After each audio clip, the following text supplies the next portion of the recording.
first. It's just getting worse. Oh my and gosh, worse. what stinks so much? It's like really is like a little bit. Something. Why is this happening?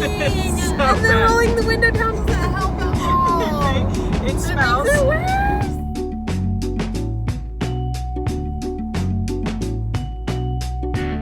Hello everyone, we are driving in the car and we are going to talk to you about homesickness. I don't know. Wow. I just made that up. I just made that up. It's so funny. You always have I a didn't song. plan that. Oh my gosh. Okay, so this is the Beth and Deb show. Yes, I'm Beth. I'm Deb. And we want to talk about homesickness.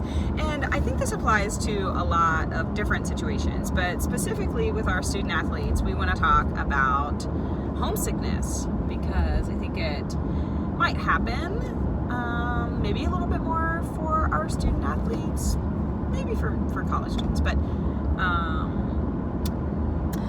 so I mean, it's been a while since I was homesick in that way because I'm old now, but when I travel, so I go abroad in the summer with students, I get homesick for Indiana. Can you imagine? I'm in like Europe, London, Vienna, Germany, and I'm like, oh, wouldn't I just love to go back home to Indiana right now? Because it's familiar. It's what I'm comfortable with. It's easy. I just like my routines and things like that because it feels safe and good. Even though I'm having a wonderful time, there's nothing wrong with the new place. It's just different, right? So that can even be more exacerbated when it's not like you're going to go home at the end of a trip. It's like you're transitioning into a new phase of your life and you have to adjust to that, make some permanent adjustments. Yeah. And the added pressure of being an athlete and being in college might feel really heavy. And there are some, like we did a video on friendship. Yeah. So we'd encourage folks who feel maybe a little lonely and homesick together that maybe you could kind of find some tips for friendship there.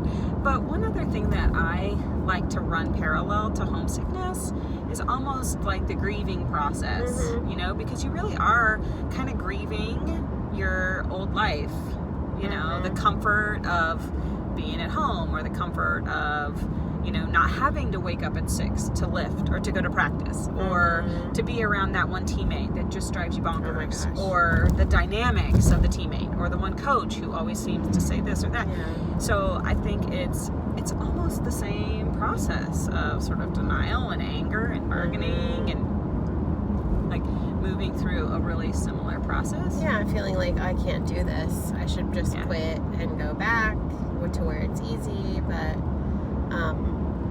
just kind of like finding ways to push through that and recognizing change is difficult, but it's necessary in all phases of phases of life. Life's just going to keep changing, and there are things you can do to adjust to it. Take care of yourself. Be compassionate toward yourself. Yeah.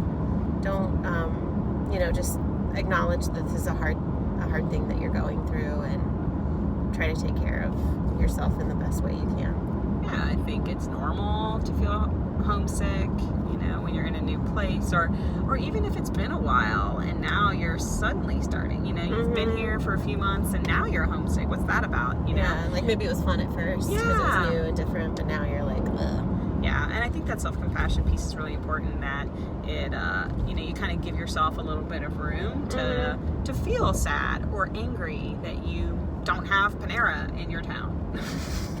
Or Target. I love Panera.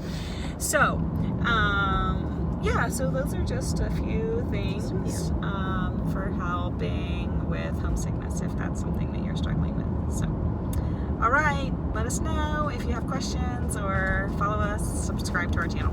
That's right. Bye. Bye.